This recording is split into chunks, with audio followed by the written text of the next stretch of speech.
just spreading what I call the muse. And today I want to share some insight into the holy corridor, the galaxy itself, the outer corridor of the stars, the worldly corridor of the ocean, which is all very vast. So if you're open to receive and ready to jump in naked into the ocean of all these unlimited possibilities, then you're absolutely open to the spiritual approval of your higher self. When you have your heart aligned intuitively in all the energetics of all the consciousness and all the awareness, all the players in the galactic fields, that's when you'll find that you actually law of attract everything and more of what is inside of your heart in that corridor, what it's looking for and beyond. It's the intuitive, the psychic sensory state of our conscious abilities and our gifts connected to the planet Neptune, which is vast like the ocean, and Pisces on the earth plane, the Holy Spirit, or our higher self, actually. It's just an aspect that we all have inside of us. It incarnates with us on the earth school plane. So this is like our spiritual advisor. It's the ultimate connector to your higher beingness or your higher self, your Sira. It's our inner personality. It's your oracle. I like to see it as like in the movie The Matrix, the seer there that Neo talks to. Now, you might be thinking or maybe even wondering, oh, come on. You are way out there. You're woo-woo crazy, Tonya, and I probably am. But the truth is, our oracle is exactly what we are in every human being in every aspect. And I really mean literally every person on the planet, in earth, plants, animals, etc. included, have an intuitive connection to their spirit. 100% infinity and beyond. Most of the time, it's just made into our conscious collective. And I mean everyone, everybody, everyone around the planet, including all those plants and animals and whatever, are 100% intuitive, psychic, and plugged into this matrix. So this is where you can change your psychic intuitive channel and tune into a grid line out in the galactic corridor, the space coordinates of your life and your life purpose or your prime directive. That's what I call it when I'm doing a divination. Some people have even become aware of this truth, but a lot of people really haven't, or they're slowly just becoming online and aware at their current timeline. So we're intimately changing at the nano level in seconds, energetically just noticing different vibrations of things. But I want to talk about the Holy Spirit. I believe that we all come from a universal source of love. It's called the oneness field. And that universal source of love is actually fractioned off in little bits and bytes to create what I would call an aspect of God universe, the greater spirit, source energy, whatever you want to call it. And this aspect of God universe is you. It's your soul's personality. And I just talked about the shaman's portal last Sunday. And this Sunday, I'm actually going to share more insight into the Earth star, along with a connection to that as well, and then continue with insights into the portal the following Sunday.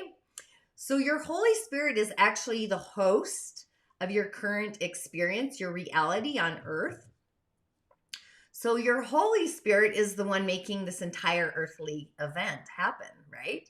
It's consciousness reality in the quantum field every day. And people think that our soul is inside of the body, but it's actually the opposite. The body is actually inside of the soul. And the soul creates all these spiritual bubbles that the body grows inside of. It's kind of like a baby in the amniotic fluid in the universal ocean of the mother in the womb. So when the baby is creating and forming on the earth plane inside the womb of the mom, that's when you connect to your psychic awareness as well. You're really not going up or so much as you are shifting. So there's waves and there's frequencies and you're moving your focus from the inside to the outside sac and around it. And we do this all the time. It's the energy inside of us. Everywhere outside of us is spirit, the holy frequency vibration, and our higher self is at that same vibration as our lower self. And the difference is just how fast this energy is vibrating and frequenting. So, what we call life in reality is actually a sleeping aspect or a part of our soul, or a slowed down version of the same essence or frequency. So, you can almost imagine it as you're in the heavenly universe, or I like to call it my queendom. I see this round table. I have a collective of wonder women I surround myself with. Just in order to come back into the earth plane, the soul deliberately gets its foot to really fall asleep. So the soul aspect slows down a piece of itself in order to crystallize like a star into flesh and to have an experience which is earthly on the earth plane. Now that's kind of from the soul's perspective, from the human perspective, or the eye of God. So it's actually kind of the opposite. So if you're living in your toe, everything in reality is actually really loud and chaos. That's why I say get out of your toe and climb into your heart, or get into your heart. Nothing's falling asleep at all. We're actually having a hard time hearing our clairaudience, right? The sleeping part of us. So I love to use music or notes of essential oils as an example.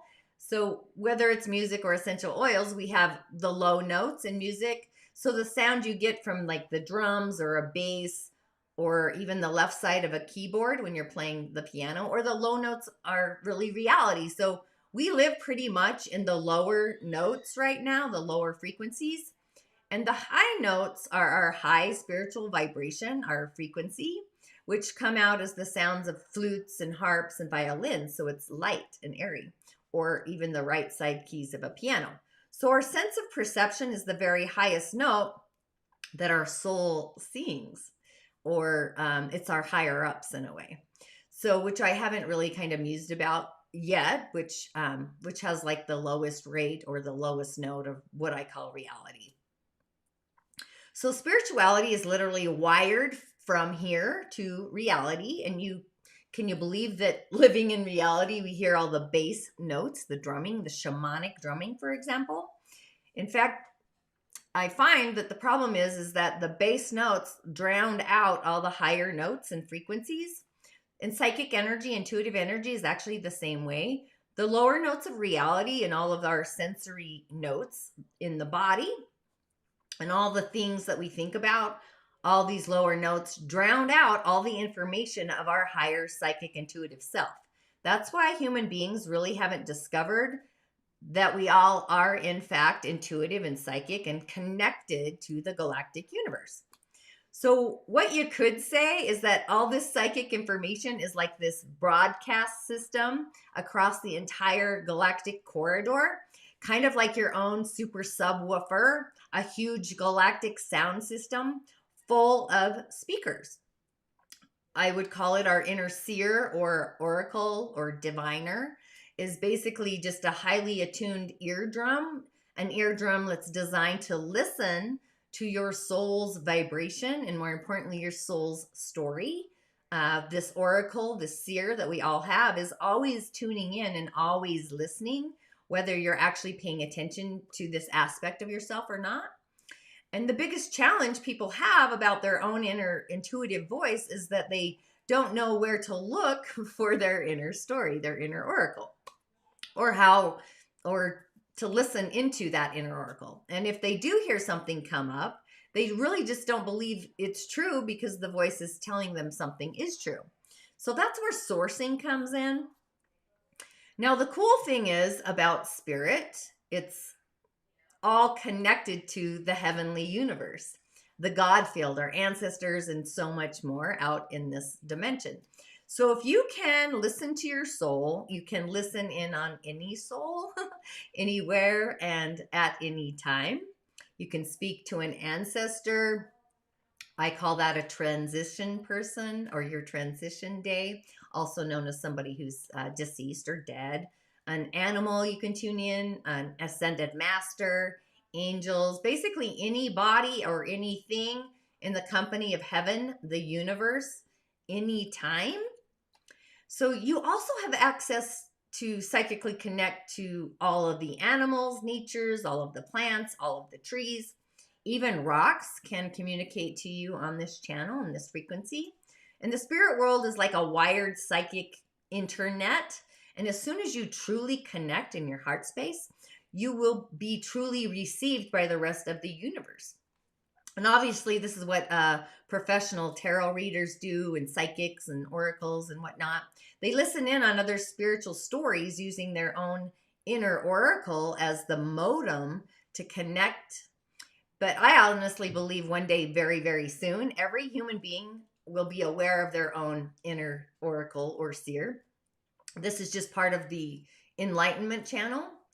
And then what's going to happen then is people will rarely be asking anyone else to divine for them or read or whatever that looks like.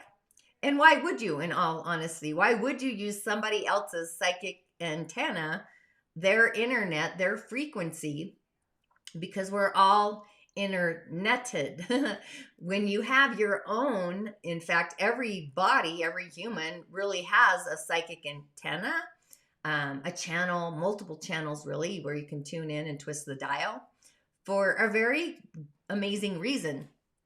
So you remember your lifetime in this reality is actually a child of your soul. You came here aware of it or not to do soul's business, your karma, not the ego and not our mind, those puzzling thoughts, the puzzle that you get to put together, not even your inner child.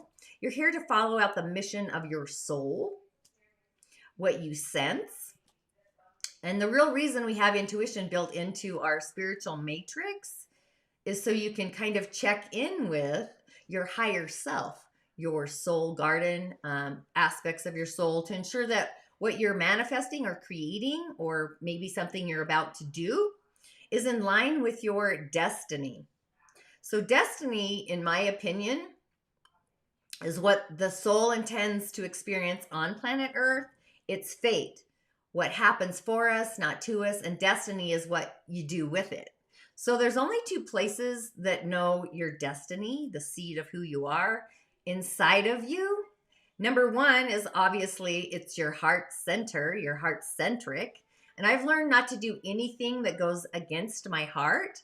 The star inside of my heart, she knows what's inside of me as well of yourself, your own heart, what your own destiny is. And the other place is this oracle, your higher self, your guide, your guardian inside of you. It also has access to your personal spiritual destiny, your space coordinates, what you've literally signed up for. In fact, you cannot trust what the oracle, your seer, says without the affirmation in your heart. This is kind of a spiritual power of balance built into our cosmicness that keeps trying to keep us or people from going astray or off course. And a lot of people go off course. We all do it because our heart wants something else, but we really don't bother to check in with our heart in the first place. We don't bother to check in with our intuitive aspects either on whether or not this is really on the menu in our cosmic grid for this lifetime. So your heart's going to love, love, love, love a lot of people and a lot of things. But our soul will tell you which one is right for you in this lifetime, because our heart really has an endless appetite. And this endless appetite needs to be in balance with what our higher self, our higher beingness tells us is appropriate for this space and time, your prime directive. In my opinion, you really need to get approval of everything and for everything and even anything from our higher self. Without our soul's approval, you're not going to have certain feelings to literally move forward or move ahead without the soul's approval. So, and if you do, this is where chaos enters. And we oftentimes sabotage our manifestations. Is not the world what sabotages them. It's our higher self literally pulling us back, crashing down all the villages with a cosmic storm, our ego or our mind. Once built, and once you have your soul's approval, that's where faith comes in. You will literally have faith beyond what you can literally see to really just move ahead with what you want. And if you stay in constant contact with your soul, this is also known as the Holy Communion with God Universe, sitting at that round table, the galactic corridor. So the bigger question is actually pretty clear. How in the hell do we do this? How do you listen to your sensing, intuitive, psychic awareness? Besides joining me on my Sunday webisodes, where we journey into this corridor, I'm so glad you asked. So let's just kind of take it from the bottom and review with the intention of tuning into your intuitive higher self. So say you want to manifest something in your life, something tangible. For me, it would maybe be a new Jeep. So the first thing that we actually have to do is we have to hold space and trust and protect. And we hold space for me, the Jeep. And we hold space for the possibility and the endless possibility that this can actually happen. Now, it turns out that a lot of people are really clear in their psychic awareness. And I usually, what this happens is because they don't have boundaries, they don't have any sacred space, an invisible line, and they tune into the static that comes in. And if you don't have sacred space to listen to your inner oracle, your intuition, or your senses, then your inner oracle, your psychic antenna, will be like listening to God through a distorted channel, that's static, and it gets foggy, and you won't be sure if what you're hearing, clairaudience, is correct. And it's usually not because it is or it isn't. It's because you don't feel safe and you don't feel protected. Maybe you're even vulnerable at your base. So your soul village is unstable. It's shattered. It's rocking. So then you actually have to come back into your heart space, the ultimate center of love. And you absolutely have to fill your heart with love. And I'm serious about this on all generational aspects, to be able to connect to your spirit in your heart space. So remember how I talked about the heart in my webisode series and the shaman's portal?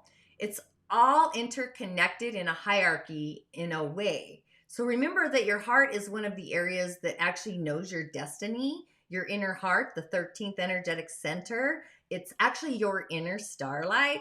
So your heart is the part of us that calls out the bullshift on certain things. So your heart actually must be wide awake and actively listening to your soul and your intuition. Then what do you feel inside of you? You need to be able to feel your feelings for your psychic ability to actually connect and get online and to work. You also have to believe that this entire psychic ability, your intuition, is true, because the universe is all about free will. So if you don't believe in ghosts, you're not going to see ghosts. It's just how it works. If you do believe in them, then obviously you will. So you have to authentically believe in your heart space, and you have to believe that you really belong receiving this psychic information or this data intuitively, that you're not going to be burned at the stake again or the cross. That was another lifetime. You're actually in a new one now. So you can use this gift. If you haven't taken my Change Your Star quiz to see what your intuitive gifts are, by the way, lots of people, mostly out of fear, I think, they just refuse to think of themselves as belonging psychic because they're afraid of the consequences. And that generally comes in from another timeline that will come from being psychic. So by refusing where you belong, you shut off your access to this God universe channel, your intuition, and what they think. So now in the realm of our thoughts, it's important to actually point out the thinking process. It's actually more of a listening process. I literally have to sit on my hands. In fact, an ancient secret is, in order to open up to your intuitive awareness, you actually use your mind to listen to your feelings. So to receive, you have to be ready to open up and receive the information, the psychic data, when this opens up and you receive what's going to come in for you, you get downloads. In other words, you can't be afraid of receiving the truth. You can't be afraid of receiving bad news. It's in your choreography of your soul story. The news maybe that you don't want to receive. So if you can't open up and receive the truth, the spiritual truth, and receive the psychic information, then your intuition won't operate on this highway the way that you want it to. So when you follow and reach this aspect, which is what you intuitively sense, and you open up your inner seer, your oracle, the sensing ability inside of you, your soul will absolutely know that, yes, this is the Jeep for me or the car for you, whatever it is, because your soul is going to send this opportunity for you to go out to the auction, CarMax, and get it. Your soul will sense the color, black, red, or blue, red for me. Your soul's basically going to sense all of the important details that you need in order to create and make your decision. And you might be wondering why we listen to our feelings. So if we want to open up psychically, why not tune into just this inner seer inside of us directly? And this opens up kind of a major part of our energetic field, the centers and the galactic corridor, because it works on a quantum or an additional frequency level. So when you add numbers together, numerology, different numbers sync with different things, or even minus them actually, you kind of get a different state or another state of conscious states of awareness, a different quantum field, a third state, mind you. So if you were to add 2, and which is what you feel, and a 5, what you think, then you manifest to a 7, which is your inner seer, or what you sense. It's your intuitive abilities. So then you can manipulate your own inner awareness by adding and subtracting. It's kind of like having a cosmic mixing bowl of energies. So this third state, you'll find that you can literally, deliberately open up a third dimension, I guess is what I would say, by mixing these cosmic numbers. So it's really not the numbers in a sense that you're going to manifest something, but you can go directly to connect to another awareness by adding them together and shifting gears in a way. It's kind of like a formula in math. And there are other ways that you can listen into your intuitive abilities as well. My favorite way is to always take love, number 1, in addition to what you receive, which is number 6, and just opening up to what your heart is telling you. So the 1 and the 6 together is really the method I use a lot to listen to my heart's opinion, to see if I sense or what my spiritual claims are true. Another one is what we feel and what we listen to. Also adds to our inner oracle, or what we believe and where we belong. So this is where spiritual truths, like from religion or from a church, from a belief structure, end up law of attracting you to the right church or beliefs at the right time, because you're in synchronicity, and even at the right point in time. So if you're by belief in the right place and in the right time, your intuitive abilities literally open up to the galactic corridor. But belief and wherever you belong is kind of hard actually to do, especially if you're doing a divination or something like that. That's why I like to focus on what I feel and what I think. The way you open up your intuitive awareness is to go kind of backwards in the algorithm and the cosmic highway, and to listen or think about what you are feeling. So here are just some ideas or some tips to open up your intuitive ability, your inner seer. My favorite is always to listen to my feelings, or put the attention of my mind onto my feelings, listening to my inner soul self and what that aspect is feeling about a certain thing. Meditation involves like quieting our mind, which is actually very true. But what isn't true is it doesn't involve quieting the mind to the point of shutting it up or shutting it off. It actually is quieting the mind from giving it something to do, which we want our mind to listen, and to listen to what we are feeling or frequenting. So the mind really doesn't get to talk. but the mind is actually just listening for change or a charge. So in a general sense, you want to have your mind ask your feelings a question.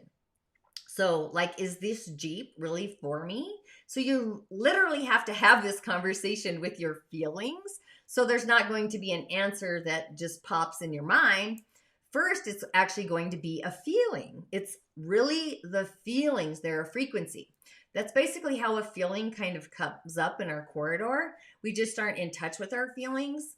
They're in a cave sometimes.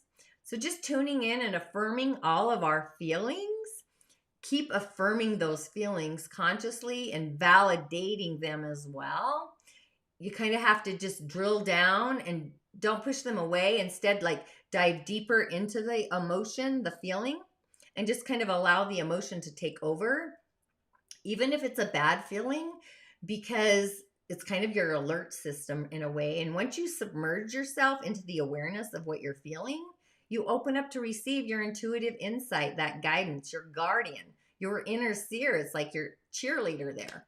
So as you feel more and more, and you listen more and more and more often, and just observe your mind, you're going to find this magical moment, and then something will just suddenly pop into your mind, and you'll know it popped in because it's like getting a download, because you were busy listening for something, listening to your feelings, and your mind was it wasn't in the construction zone of thinking and collaborating. It was just listening and tuning in. So it's important that you don't judge or decide or analyze any of the information, whatever it is or isn't.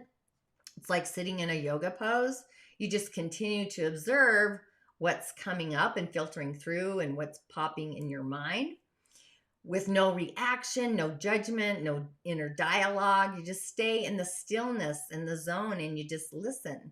That's truly your intention. That's what a master Buddha in meditation, all the outside chaos isn't disrupting his inner village. And the more you can stay still and tune in, the more information is just going to bubble up. So if you start to react and think or analyze and get the chitter chatter going, you'll no longer be able to focus on your intuitive emotional aspect, and you're really just going to disconnect from source energy, your intuition, the connection to the cosmic grid. So I see this as what the Buddhas are really doing in meditation. They say quiet the mind, and they don't mean quiet that inner chit chat. They mean just quiet the mind so you can receive the intuitive psychic information. So you are in the flow, not saying or thinking anything at the moment. Each time you get a feeling, and then you get another and another and another, you really get another answer. So you're going to have a feeling come up with an answer. So if you ask something about, for me, the Jeep I want, all right, then I get a vision of the Jeep being red, and suddenly I see a red Jeep, but it feels kind of weird or awkward. Just don't ask why, because that's the river. Because as soon as you start the conversation in your mind, then you're going to get a label. And you're actually going to shut down the connection in your analyzing. So you just ask, what is this weird feeling about? Why am I getting this feeling I'm feeling? So you really just get more information coming up. So there's going to be a feeling attached to the information, mind you. Another tip is spirit is always going to use your imagination to draw the image, vision, your third eye. So that just means that whatever pops in your mind or your head will be kind of out of the picture in your dictionary of your mind. It'll be drawn the way that you might have drawn it. For me, it would be a stick figure because I'm not a great artist. It might smell the way you thought it would smell. It will be what you might have imagined in the imaginal pathway, because God Universe does use your imagination to literally communicate back to us. And a lot of people always criticize psychics or intuitives and say, oh, that's just your imagination. And I would absolutely say 100%. Of course, that's my imagination. I am on that highway. I frequent that frequency. Into what I call the shaman's portal is where I go, drawing all the pictures from my intuitive altar. But there's a huge difference between creation imagination and spiritual imagination. So when it comes in intuitively, just in the flow, you really just don't sit down at a desk and draw the image. You don't think about all the things the image needs to have in it either. You'll just have the entire image be spontaneous creativity, which is also known as inspiration combustion. It just starts bubbling because inspiration is what the universe uses to give us the picture. Some people might receive an image, hand it over, or even a message, intuitive hit. Then the sparks in their imagination kind of fly into the heart. So from the initial first image, then they go off running with their imagination, getting in the flow. And they don't really realize they're disconnected at this moment from their higher self. They just go off running amok in the wild in their imaginal realm. So that's why a lot of professional psychics are off sometimes and how they see it. But then they let their imagination run off with them in a way. So the trick is absolutely to stay tuned into your listening mode, stay focused in the realm, and don't allow yourself to run away with the idea, what that looks like. You actually have to put a boundary around it. You can't really think about it.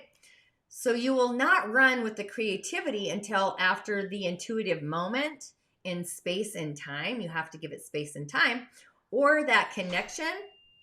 So stay in the mode of listening and don't allow yourself to run away with your imagination. Also, after you've received the download, the information, that's when you want to go back and check what you saw or whatever that looks like. Maybe you heard something with your number one, which is obviously your heart. The heart is this total grid line going on. You just want to independently verify the info with your heart to see if it's true, because you'll know it's true because your heart will literally light up that inner star in the center of the 13th chakra inside of your heart. We all have this. I think of it as the light of your own personal universe myself, kind of like E.T. when his finger lit up and his whole beingness did it as well. You'll literally glow from the inside out. You get goosebumps, you get chills, because the information is getting an applaud from your heart in your grid. So you'll sometimes receive a lot more information from your heart talking than you will from your intuition or what you sense. So if your heart feels it to be true in your spiritual truths, what's going to happen is you're going to find that your heart will give you intuitive information as well, because you're connecting with your soul in that grid. And your connection actually becomes stronger, and you're getting clarity from your heart and your intuition simultaneously on your spiritual story. So thanks for tuning in. May you be blessed with an intuitive guide today and all days. And I hope to see you on the other side. Join me this Sunday for the Earth Star Webisode series. And Ashe, blessings as always to you. I always appreciate you tuning in. And I also want to thank Chantel Gabrielle. Sorry if I mucked up your name. It was a blessing today to wake up to the message that you left me. I'm so glad and happy and grateful that I inspired you. And I'll see you soon on this Sunday as well. Again, blessings.